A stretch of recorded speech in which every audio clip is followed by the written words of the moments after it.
तो बेटा 11th class maths का अपना सेट्स फर्स्ट चैप्टर है।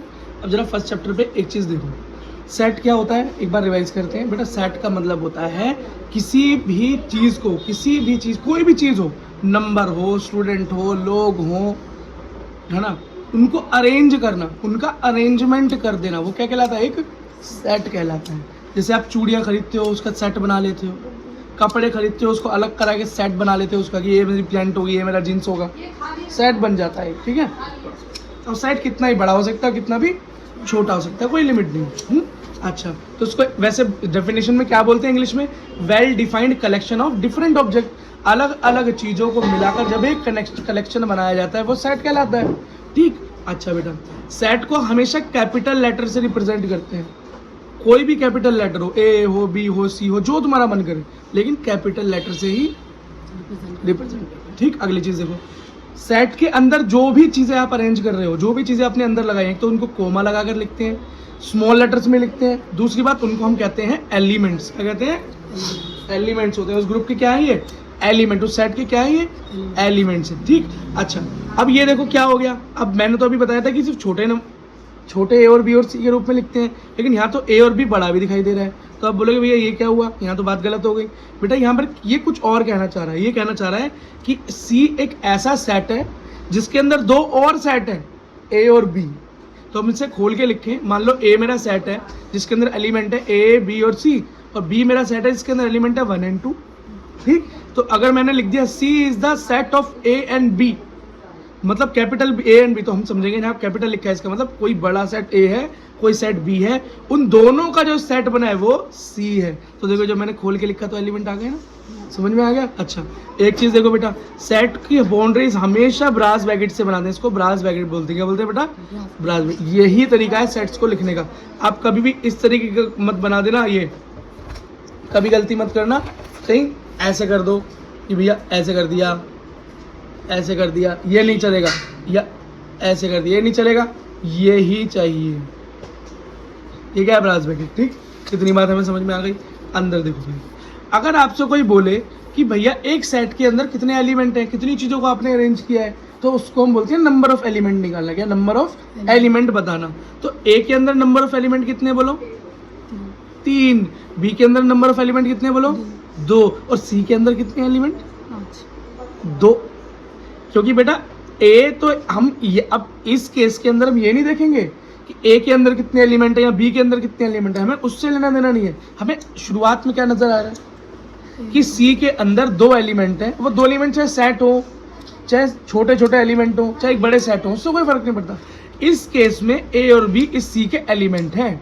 ए और सी असली में क्या है वो मैं जानता हूँ, वो मैंने कैपिटल इसलिए लिखा है ताकि हम पहचान पाए कि एक बड़ा सेट है, बी भी एक बड़ा सेट है, वो दोनों एक सी सेट के एलिमेंट्स भी हैं। तो सी के एलिमेंट तो सिर्फ 2 ही हैं। समझ में आ गई बात? कंफ्यूजन नहीं होगी आगे, ठीक है। अगली चीज़ देखो, उस साइन देखो, क्या कुछ साइन देखो, अगर यहाँ पर लिखा है 3 या 4 या कोई भी नंबर, उसके ऊपर इस तरह के कोमास लिखे होंगे सिंगल सिंगल, तो इसका मतलब है कि वो है, एग्जिस्ट करता है, ठीक। अगली चीज़, अगर यहाँ पर ये लिखा है एक नंबर ये नीचे की तरफ कोमा और इसको कोमा, इसका मतलब है सच दैट, की सच दैट का मतलब की। अगला देखो, इसका मतलब है आगे अगर ऐसे दिखाई दे आई और ये 2 कोमा, तो इसका मतलब भी सच दैट होता है, ठीक। अगला, अगर एक सिंगल कोमा और ऊपर डबल कोमा दिखाई दे तो उससे हम बोलते हैं एंड। आप बोलोगे भैया इतनी सारी चीज़ें यूज़ होने वाली हैं कि कंप्यूटर जैसा लग रहा है पढ़ने में, इतना सब कुछ यूज़ नहीं होने वाला, बस मैं आपको टर्मिनोलॉजी पढ़ा रहा हूँ। अब जो मेन चीज़ जो यूज़ होने वाली है वो लिखाता हूँ, वो है हमारा 5th, 6th और 7th। ये चीज़ें याद कर लो बेटा। सबसे पहले आती है ये मीन, ये जो उल्टा ए बना हुआ है ना, उल्टा ए है, ये क्या है? उल्टा ए। उल्टा ए क्या है?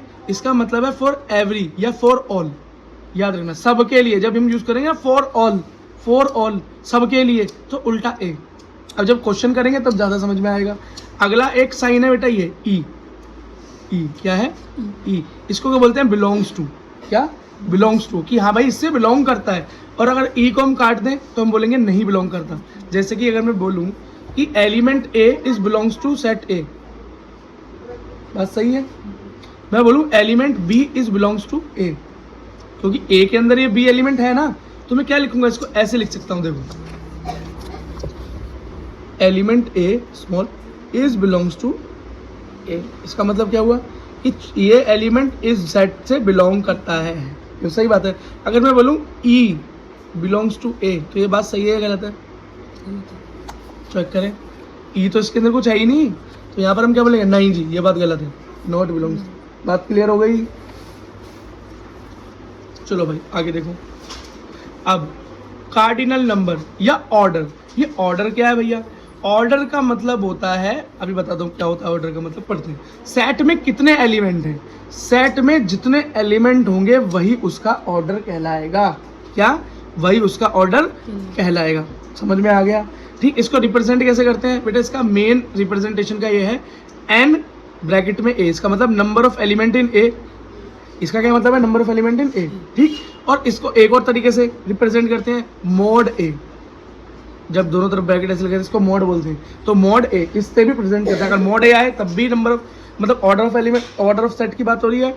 और अगर n a आए तो ये भी number of element in a, इसका मतलब ये भी ऑर्डर ऑफ सेट की बात हो रही है। ठीक है, अगला देखो। अच्छा तो बताना जरा, मेरा इस सेट का ऑर्डर क्या है? ए का 3, वेरी गुड।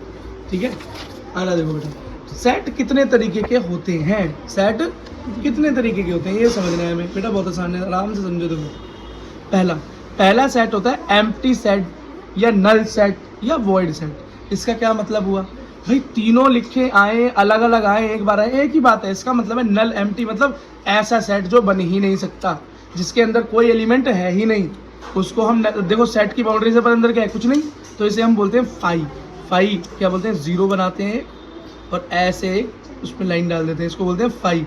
जहाँ पर ये बना आ जाए इसको नल सेट, 0 सेट मानेंगे या एम्प्टी सेट मानेंगे। ठीक, कहीं ये बना आ जाए तो हम ये मानेंगे, और अगर हमें कहीं रिप्रेजेंट करना होगा, हम इतना लंबा नहीं लिखना चाहते तो खाली हम इसे बना देंगे, इसे फाई बोलते हैं।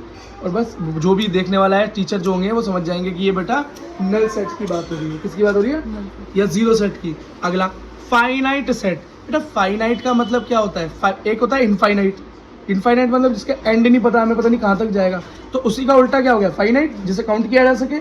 तो जिस सेट के एलिमेंट काउंट किए जा सके वो एक फाइनाइट सेट कहलाता है। ठीक, अगला इनफाइनाइट सेट क्या है भाई? जिसके एलिमेंट ना काउंट किया जा सके, सीधी सी बात हो गई। जैसे कि set of all natural number, सारे नेचुरल नंबर का एक सेट है, तो क्या आप उसका एलिमेंट गिन सकते हो कभी? भाई ये नेचुरल नंबर 1 से शुरू होता है और पता नहीं कहाँ तक चलता ही रहेगा वो। तो अब उसका सेट बोल दिया, भगवान ने बोला एक सेट है, बताओ इसमें कितने एलिमेंट है? जिंदगी बीत जाएगी, काउंट ही नहीं कर पाओगे टोटल एलिमेंट क्या है। तो वो कैसे सेट हो गया मेरा? एक इनफाइनाइट सेट। ठीक, फिर है सिंगल टन सेट। क्या है बेटा? Singleton set. देखो नाम से बोल रहा है सिंगल, क्या? जिसके अंदर एक सिंगल एलिमेंट हो। कितना? एक सिंगल एलिमेंट हो, वो क्या कहलाएगा? सिंगल टन सेट कहलाएगा। बात समझ में आ गई होगी। चलो बेटा आगे चलते हैं। अब हम पढ़ने वाले हैं यहाँ पर इक्विवेलेंस क्या सेट? Equivalent set. बेटा इक्विवेलेंस का मतलब है इक्वल सेट। क्या है? जो सेट आपस में, मान लो दो किसी सेटों की बात हो रही है, अगर दो सेट आपस में इक्वल हैं, बराबर हैं, तो हम उन्हें इक्विवेलेंट सेट बोलेंगे। अब बोलोगे भैया पता कैसे चलेगा कि बराबर है? क्या देखने में एक जैसे होंगे या एलिमेंट एक जैसे होंगे? तो मैं बोलूँगा नहीं, बस बेटा नंबर ऑफ एलिमेंट दोनों के सेम होंगे। यहाँ पर ए है, ये बी सेट है। ए सेट के अंदर एलिमेंट क्या है? स्मॉल ए स्मॉल बी। और बी के अंदर क्या है? क्यू और 2, ये इसके एलिमेंट है। हमें फर्क नहीं पड़ता उसके पास क्या एलिमेंट है। ठीक, यहाँ पर नंबर ऑफ एलिमेंट कितने हैं? ए में 2 और बी में कितने हैं? 2। तो number of element in A equals to number of element भी सेम है। तो ये क्या कहलाएगा मेरा? Equivalent set. क्या? Equivalent set. बेटा इक्वल समझाने का मतलब था बराबर करना। अभी आगे देखो एक नई चीज और देखने को मिलेगी। अब क्या आया बेटा आपके पास? अब आया आपके पास इक्वल सेट। क्या? Equal set. इसका मतलब सेम कार्डिनल नंबर का मतलब order, same number of element and also element should be same. तो इक्विवेलेंट के अंदर तो सिर्फ नंबर सेम होना चाहिए था कि यहाँ पर 2 है तो यहाँ 2, यहाँ 3 तो 3, या 4 तो 4। लेकिन जब बात करें ना ओनली इक्वल की, किसकी? तो उसमें एलिमेंट तो सेम, मतलब नंबर ऑफ एलिमेंट तो सेम होने ही चाहिए, एलिमेंट भी सेम होने चाहिए। मतलब अगर यहाँ पर जो एलिमेंट है वही एलिमेंट मुझे यहाँ भी मिलने चाहिए। समझ में आ गई बात? तो इक्विवेलेंट और इक्वल में सिर्फ यही डिफरेंस है कि इक्विवेलेंट का मतलब है सिर्फ और सिर्फ नंबर ऑफ एलिमेंट बराबर हो, लेकिन इक्वल लिखते हैं ओनली इक्वल, तो इसका मतलब है नंबर ऑफ एलिमेंट तो बराबर हो ही हो, एलिमेंट भी बराबर होने चाहिए। देखो यहाँ पर क्या एलिमेंट है 2 and 1, तो यहाँ भी क्या है 2 and 1। बात समझ में आ गई। अगला है बेटा सबसेट। क्या? सबसेट। सेट सब का मतलब होता है बेटा एक स्टेप नीचे एक स्टेप छोटा, ठीक है। तो सेट का जो छोटा फॉर्म है उसे क्या बोलेंगे? सबसेट बोलेंगे। बेटा सबसेट को लिखने का तरीका क्या है? ये सी और नीचे एक लाइन कॉमा या बार, सी बार अंडरस्कोर, जो आपको बोलना है बोल लो। ये रिप्रेजेंट करने का तरीका है। मैं कहता हूं कि ए जो है बी का सबसेट है, मतलब बी कोई बड़ा सेट है। बी क्या है? कोई उसके अंदर से मैंने कुछ एलिमेंट लिए। क्या लिए? कुछ एलिमेंट लिए, और जो एलिमेंट लेके एक नया सेट छोटा सेट बनाया उसको देखकर वो मेरा सबसेट कहलाता है। पढ़ो जैसा डेफिनेशन क्या है। A is a subset of B, क्योंकि साइन ये लिखा है, जहां भी ये साइन बना है सी अपॉन में बार, तो हम समझ जाएंगे सबसेट बोल रहे हैं। क्या बोल रहे हैं? सबसेट। तो A is a subset of B, B कोई बड़ा सेट है। If all element of A are also the element of B. इस और एक बात याद रखना, जो एलिमेंट ए में होंगे वो बी में होंगे ही होंगे। भाई बी से बना रहे हो ना सबसेट, तो बी में होंगे होंगे। मान लो एक सबसेट बनाते हैं किसका? ए का। कोई सेट लिया मैंने ए, क्या लिया? ए। अब इसके कितने सबसेट बना सकते हो? इसके एलिमेंट को लेकर कितने सबसेट बना सकते हो? देखो पहले तो मैं कहता हूँ कि भैया मैं एक ये बना सकता हूँ कि एक खाली एक एलिमेंट, क्योंकि भाई सेट तो एक एलिमेंट से ही बन सकता है। हमने पढ़ा है क्या? सुपर टन सेट या मैंने singleton set. Singleton set का मतलब इसमें एक एलिमेंट भी हो, तो एक एलिमेंट भी होगा फिर सेट कहलाएगा। तो मैंने खाली एक का बना लिया, फिर खाली दो का दूसरा सेट बना लिया, तीन का तीसरा सेट बना लिया, और क्या बना सकता हूँ? एक और दो का सेट बना सकता हूँ, फिर दो और तीन का बना सकता हूँ, फिर एक और तीन का बना सकता हूँ, फिर एक दो तीन इन तीनों का भी बना सकता हूँ, और एक खाली सेट भी बना सकता हूँ, नल सेट भी बना सकता हूँ। तो सबसेट क्या हुआ? सबसेट का मतलब है किसी एक सेट के अंदर से उसके एलिमेंट्स को लेके आप कितने छोटे सेट्स बना सकते हैं, वही क्या है? सबसेट। बात समझ में आ गई? ओके बेटा, देखो याद रखो, every set is also a subset. बेटा कोई भी सेट हो वो भी एक सबसेट है। क्यों? देखो ना, एक 1 2 3 सेट था, तो इसका सबसेट भी 1 2 3 में बना सकता हूँ। याद रखना इस बात, ठीक। अगला, every set itself also a subset of itself. इसका मतलब जो भी एक सेट है वो खुद का सबसेट भी है। दिखा रहा है ना 1 2 3 1 2 3। यही बात दो तरह से कहना चाहते हैं। एक बार नंबर ऑफ सबसेट लिखने का तरीका क्या है यार? नंबर ऑफ सबसेट निकालोगे कैसे बेटा? यहाँ तो 3 एलिमेंट की बात थी, तो मैंने निकाल कर बता दिया। कोई आपको बेटा बहुत सारे नंबर दे दे, 7 8 10 नंबर दे दे, और आपसे बोले कि बताओ इसमें कितने सबसेट बनेंगे, तो क्या बैठ के बेटा यही करते रहोगे वहाँ पे? इतना टाइम तो है नहीं, 11th क्लास में आ गए हो। तो इसका एक फॉर्मूला है। क्या है इसका? एक फॉर्मूला है। तो मान लो ए कोई सेट है, उसके सबसेट निकालने का फॉर्मूला क्या है? 2na, 2 की पावर na। n क्या है यहाँ पे? Number of element. ए के अंदर जितने भी नंबर ऑफ एलिमेंट है 2 की पावर में रख देना, आंसर जो निकल के आएगा उतने ही सबसेट बनेंगे। क्या बनेंगे? मेरे को लगता है कि बात समझ में आ गई होगी। जरा एक एग्जांपल कर लेते हैं। मान लो एक सेट है मेरे पास ए, सेम 1 2 3 3 एलिमेंट है इसके अंदर, तो number of element in A set कितने? 3, ठीक। अब नंबर ऑफ सबसेट कितने निकलेंगे? तो मैंने आपको बोला कि 2 to the power number of element कर देना, तो वो 3 है, तो 2 की पावर 3 कितना होता है? 8। तो इसके कितने सबसेट बनेंगे? 8 सबसेट बनेंगे। कितने? 8 सबसेट बनेंगे। तो चेक करो कि हमने 8 ही बनाए थे पिछली बार। गिनो जरा, कितने हो गए? 1 2 3 4 5 6 7 और 8। ठीक है बेटा, समझ में आ गई? बहुत बढ़िया। अच्छा एक और देखो बेटा, अब एक क्वेश्चन करते हैं। क्या करते हैं? एक क्वेश्चन करते हैं। फाइंड नंबर ऑफ, ये एन एच कैसा लगा, number of subset of A if A is this. बेटा ए दे रखा है कोई सेट, इसके एलिमेंट है ये। अब इसके सबसेट निकालने हैं। बेटा नंबर ऑफ सबसेट देखो कितने होंगे? सबसे पहले नंबर ऑफ सबसेट कितने होंगे बोलो?